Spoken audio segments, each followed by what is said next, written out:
Welcome to Body Hack and Build a Better You, the podcast where we unlock the secret to living a longer, healthier life and create a bloom zone in our life and within our family.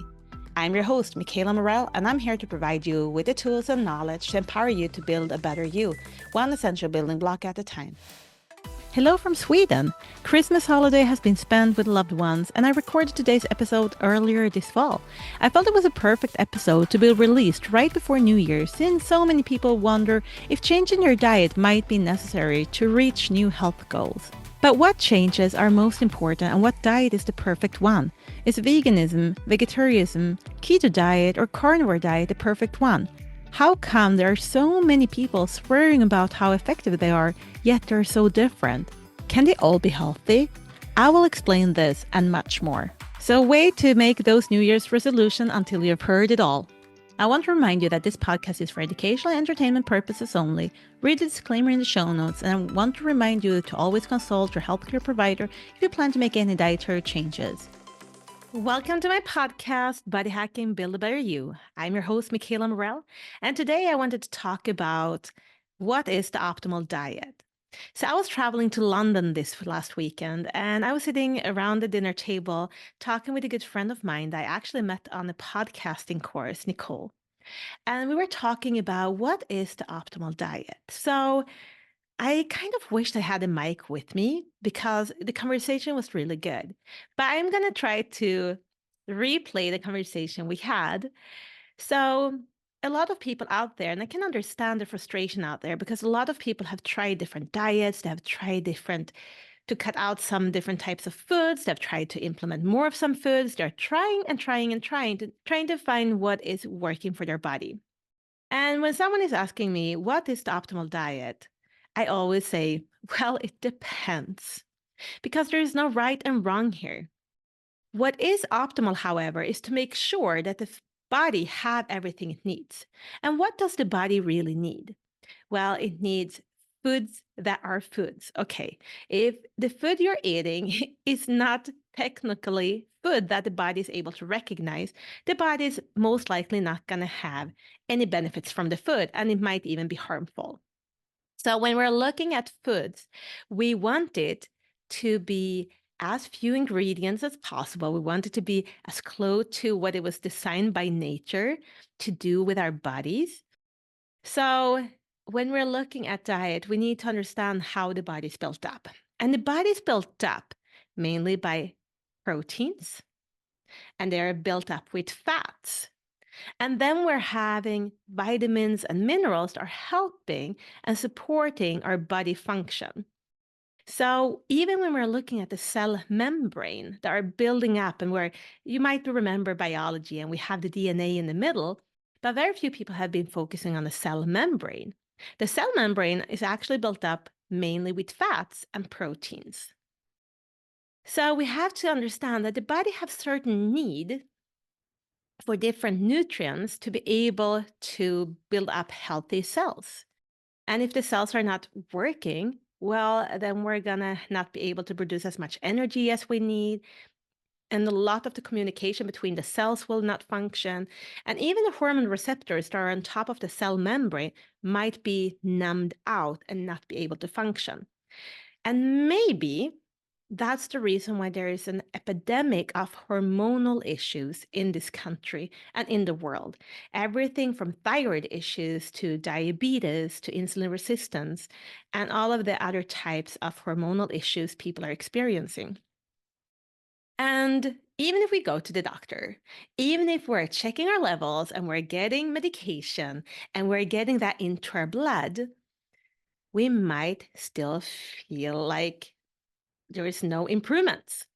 But you go back to the doctor, he checked your blood work again, and it looks perfect. You have got the added hormones into your blood system. But what does the added hormone do unless we're able to have the hormones attached to the hormone receptor? But if we're going to go back to what diet is optimal, I got very excited there for a minute talking about hormones, but that will be another episode where we will deep dive in hormones and understand how they are built up and so on. But the perfect diet need to contain all the essential vitamins, all the essential minerals, all the essential fatty acids, and all the essential proteins. And if it's not containing all of these essentials, any diet can be harmful. I repeat, if your diet is not containing all the essential proteins, essential fatty acids, essential vitamins, and essential minerals, every single diet can be harmful. But if it's containing all of these, every single diet can be very positive. It can work really well for you. So looking at the different diet types that people usually are putting people into different compartments is being a vegetarian, being a vegan, being a carnivore, and being an omnivore. And here's the thing, when we're looking, because there are so many vegetarians that says that that diet is the best diet ever, there's a lot of vegans saying that that is the only diet that is good for the body. And then we have carnivores that is completely eating the complete opposite from vegans, and still they are thriving, they are talking that their diet is the best diet. And how come people can eat so different and still be thriving and still be loving their diet? Well, I have a theory. And if you like my theory, I think you will like the rest of my podcast. So make sure to tune in every single week. Because when I'm looking at how the body's built up, when I am taking blood samples and measuring how the cell membranes are doing, I can see that when people are struggling with their health, and they have cell membranes that are built up the wrong way, what is happening then? Well, our gut is struggling, and it's struggling with breaking down the foods that we're eating, and especially when we're combining a lot of different foods together. So, being a normal person are struggling with your health and turning into a vegetarian, you usually cut out a lot of the proteins. So it's easier for the gut to handle only two of the things. So then it's only handling the fats and the carbohydrates, and you're leaving protein behind. If you would only have been eating carbs, the gut would also feel better than eating all three together because it's less work for the gut to just break down one food group at a time. So you will start feeling better, you will start thriving because it's easier for the gut to function. The same thing when you are a vegan. You usually cut out a lot of the processed foods and you're cutting out the meats. So it's easier for the body to digest. But have you solved the problem of having a digestive system that is not working? Most likely the answer is no. I have been measuring a lot of vegans out there and vegetarians, and their health is not great. So it's just a trick on the body, and the body feels it's working better and functioning better. But the danger of doing that is that you eventually get very malnourished in proteins unless you're eating a very high spectra protein. But the problem is that if you're not able to do it every day with just a little bit of too few proteins every day over a long period of time, will bring you consequences. And I'm not only talking about muscle mass that are going away. I'm talking about enzymes issues because enzymes are built up with proteins. So if you're not able to digest your foods, maybe you have been struggling with not eating enough of proteins over many, many, many years, and suddenly you don't feel like you're breaking down foods as optimally. We're also talking about hormonal issues. Hormones are also built up with protein. But going back to carnivores then, when they cut out a lot of fruit and veggies, and especially veggies, and they usually don't eat much of processed foods, then they cut out carbs and they are staying with fat and with meat, which is very easy for the body to break down if you're cutting out carbs. But again, is that optimally? Have they fixed the imbalance on cell membrane? And actually, usually their membranes are a little bit healthier because they have implemented more fats from the animal kingdom that we used to eat when we're looking at our life here on Earth and we're looking at the long time span we have been here. our balance on our cell membrane level used to be a lot better than it is today.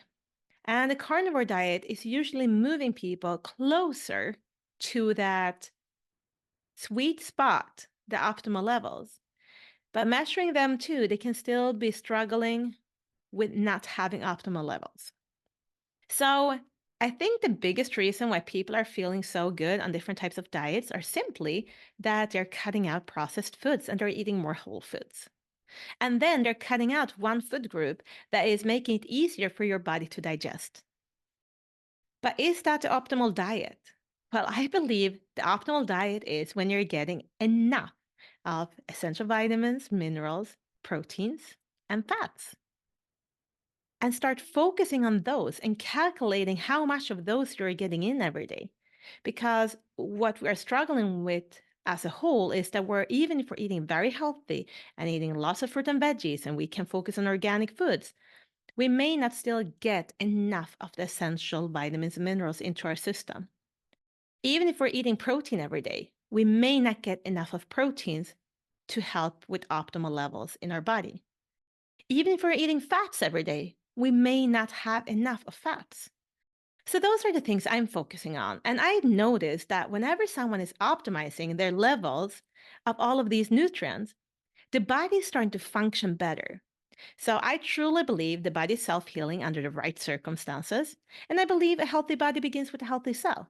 So I make sure that the cell is healthy, and I make sure we're getting enough of all the essential vitamins, minerals, proteins, and fats. And when we do that, we are creating better circumstances for our body. And when the body has better circumstances, it can start the self-healing process because the body always tries to heal itself under the right circumstances. If that was not true, I would not sit here like this today. My face would be covered with acne. If that was not true, I would not have had a healed leg after breaking my leg after doing some stuff when I was younger. We all have had experiences where the body did break a little bit, or we cut ourselves a little bit too deep. And if the body was not self-healing, we would not look the way we're looking today and we would not function. But you have to remember that is not only on the outside. The body is trying to do that on the inside all the time too. And in my Facebook group, there was a woman posting pictures of her son, and he has struggled a lot with skin issues. And the skin issues were so severe that the son did not think that he would ever get married. He struggled so bad. And his mother, she had tried everything to try to help him, to help him feel better and not be in as much pain. And they have tried diets, and they have tried doctors, and had tried creams and cortisones and all different kinds of things. And when we started doing the work from the inside, his skin healed. And today it's a total different kid. And I'm saying kid, he's probably 25, but I'm starting to get up in the age where I tell that he's a kid. But imagine changing his whole life. And those are just the things you can see from the outside. There are so much changes happening on the inside when we are doing this. And that is why the body can start the self-healing process. There is not a single product out there that is the magical cure. It is your body's own ability to heal itself under right circumstances. And sometimes we can find things that is very beneficial for the signal molecules to start functioning better, for the inflammation in your gut to go down, for the conversion rate of your vitamin D levels to function better. So we're going to talk a lot more about everything that have to do with health and our body. And even we're going to venture into mind and mindset eventually. But I am thankful for you listening in today. Maybe someone you know is struggling with understanding what diet they want to use. Send this to them. Well, thank you so much. I'm Michaela Morell, and can't wait for next week's episode. Bye. Hey guys, if you enjoyed today's episode, I encourage you to do one thing for me. Think of one person you want to share this podcast with and copy the link and send it right away. Thanks for playing an important role in the Blue Zone community. And if you want to keep on building a better you, one essential building block at a time, hit that subscribe button. See you in the next episode.